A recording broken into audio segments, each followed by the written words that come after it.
Hey, yo, what's up? This is Ice-T. Right now you're watching Blatantly Blunt TV, all right? Stop playing. Thank you for letting us be ourselves. Rap is not pop. If you call it that, just stop. I'm not BET or MTV. I'm HIPHOP. Freestyle.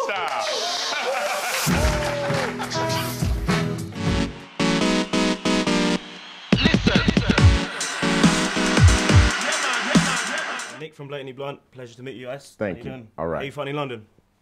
I always have a good time in London. Nice to hear it. Yeah.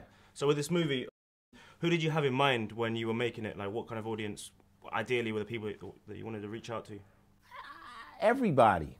Everybody. I figure, you know, the youngsters would get a chance to know a little bit of the history, because a lot of people are involved in hip-hop right now and don't even know where it came from. And the old school people, I wanted to keep it true to them, so they were like, yeah, okay, you told the truth.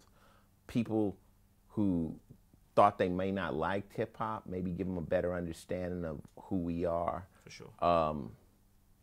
Just everybody, anybody who was curious about it. That's what a documentary is about. It's about the documenting a culture, documenting a movement, and trying to do it as honest so that it stands as the truth. And for the people that are like real deep hip-hop heads and MCs and that kind of thing, what do you think they can learn from watching this movie? That it's hard work, and nobody had a simple path, and everybody has a different technique. But you know, the cats I only interviewed people that I were friends with. I didn't really go after the pop artists or the hot people. Every person in this film I've had crossed paths with. They're friends of mine from 25 years in the game. Okay.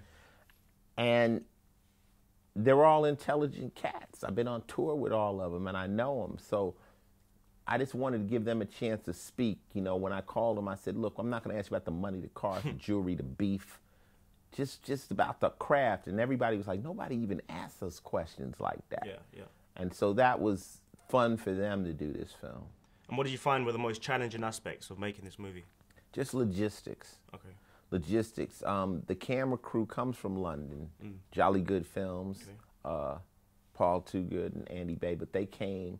We pitched them the idea. They jumped on board with their cameras and money and helped make the film. So I had to get them from London. I'm in New York making Law and Order full time, and then get the artists in one place at one time. Okay. So a lot of people we were trying to get Ludacris, we were trying to get, you know, Busta Rhymes, we're trying to get different people, but we just couldn't triangulate them. Everybody was moving. When they're available, I wasn't available. That was difficult. Okay. It took 2 years to make 2 years to make, wow. Yeah. Okay.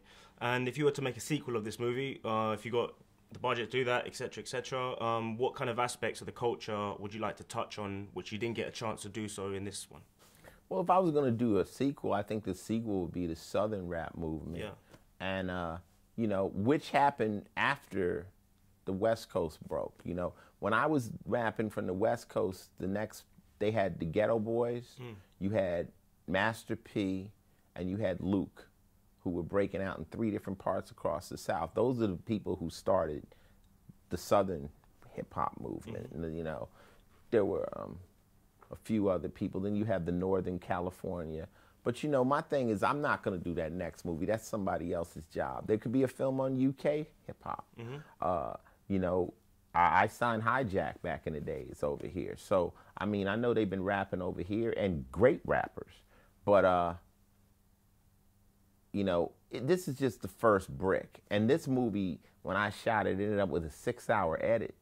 So to break it down to 2 hours was difficult because these guys all talk for about an hour. So it was hard work. Okay, I mean, you're a real charismatic dude. Which figures in history outside of the music game would you say have given you influence to be the guy you are today, to make this movie and to come on? I just always followed people that were totally honest and real to themselves, like George Clinton. And my thing is, like, if you're real, you'll never change. You'll always be the same person. So like George Clinton's like 70 and he's still crazy. Yeah. Mick Jagger is still fucking Mick Jagger. Ozzy Osbourne is still fucking Ozzy Osbourne. Okay. Ice-T will be Ice-T, man, till I'm done with it. You feel me? So if it's an act, it'll change. All of a sudden you'll meet me and I'll be somebody totally different. Yeah, I've cooled down a lot. You know, I'm more mature, but I'm still the same motherfucker. It's not much difference to me. Those people inspire me. Russell Simmons. Okay. Those people inspire me to know that you can maintain your personality and be successful and move up, but you still have to put out good work, and you have to be excellent, and you have to be whoever the hell you claim to be. You know, if Ozzy Osbourne says he's the king of darkness, he's got to be that motherfucker. You can't not be him. So with this film, people know who I am. I want people to walk out, that was an Ice-T movie. That's the Ice we know. Put your trademark on there. Well, you know me, and then when you see me in there, you go, that is Ice. He's the same with every artist, the same way we know him. You know, when he's talking to Dre, there's that degree of respect. Sure, yeah. Everybody, you know, he's our guy. That's the guy that we know. And one person you wanted to get in there that you couldn't? There's a lot of people I was trying to get in there, you know what I'm saying? I think the craziest story is Busta Rhymes is trying to be in the movie, and I couldn't get with him. And after he saw the premiere, he said, Ice, I'm buried in regret. Wow, okay. You know, because he wanted to be in it so bad. But, you know, when you're saying you're making a film like this, it doesn't seem like it's going to be a film like this. It's just, yo, I need to do an interview with you, homie. Yeah. And they're like, okay, well, Ice, I'm moving. Then when they see it on the screen, they're like, oh, shit. You didn't say that. I said, dude, I didn't know it was going to be this big. Yeah. So, but in all respect, I didn't have any, you know, body being out of pocket. Everyone was there. Amazing. Thanks very much, man. Yeah, thank you.